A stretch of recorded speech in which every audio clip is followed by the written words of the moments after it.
Angat na angat ang Original Pinoy Music o OPM.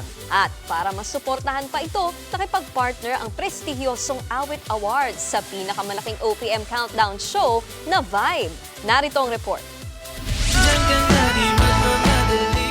Basta Original Pinoy Music, legit na #relate, #danas at #dama, anuman ang tema o genre. Sa dinami-dami ng OPM hits, you can tune in. Anuman ang life situation mo, may musikang para sa'yo. Pero bago mamayagpag ang OPM, may panahon na mas tinatangkilik ng mga Pilipino ang mga kantang hindi atin. From the very beginning of yung nakita ko sa industriya, ang musika ng Pilipinas, puro foreign, parang Filipino music. Siguro, pwede mo ding sabihin original Filipino music at that time.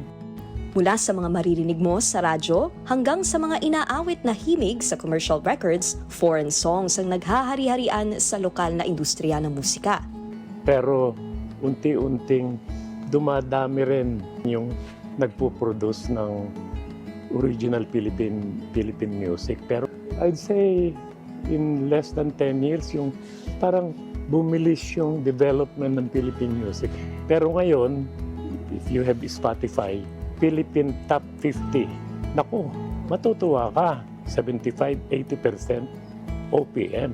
Habang patuloy na umuunlad ang local music scene, nagsisilbi din itong pagkakataon para sa mga non-profit organization gaya ng Philippine Association of the Record Industry na isabuhay ang advokasya nilang paunlarin ng OPM sa pamamagitan ng prestihiyosong Awit Awards. The core mission of Awit Awards is to honor yung mga tao behind the making of OPM, to promote OPM, to make sure that the people doing OPM are encouraged to do more OPM. Tapos, and also of course to bring OPM to the global stage. Mas exciting at mas legit ang panibagong edisyon ng Awit Awards dahil sa kanilang partnership with Vibe. We heard about Vibe kasi nga tumatawag ang Vibe, naghahanap ng mga guests. Since Vibe is supporting OPM, why don't we ask if they want to partner with us?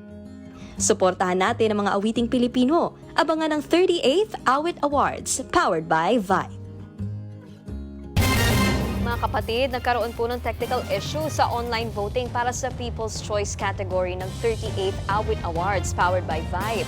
Isinara na sana ang botohan kaninang 11:59 a.m. pero bigla po kasing dumagsa ang online votes. Dito nagkaroon ng problemang teknikal at hindi na isara ang botohan sa takdang oras. Para masolusyonan nito, in-extend ang botohan hanggang ngayong araw hanggang alas 6 ng gabi. Ang mga pumasok po na boto hanggang kanina bago magtanghali ang magiging basehan ng mananalo sa People's Voice category. Ang proceeds naman po mula sa extended voting hours ay mapupunta sa mga biktima ng nagdaang bagyo.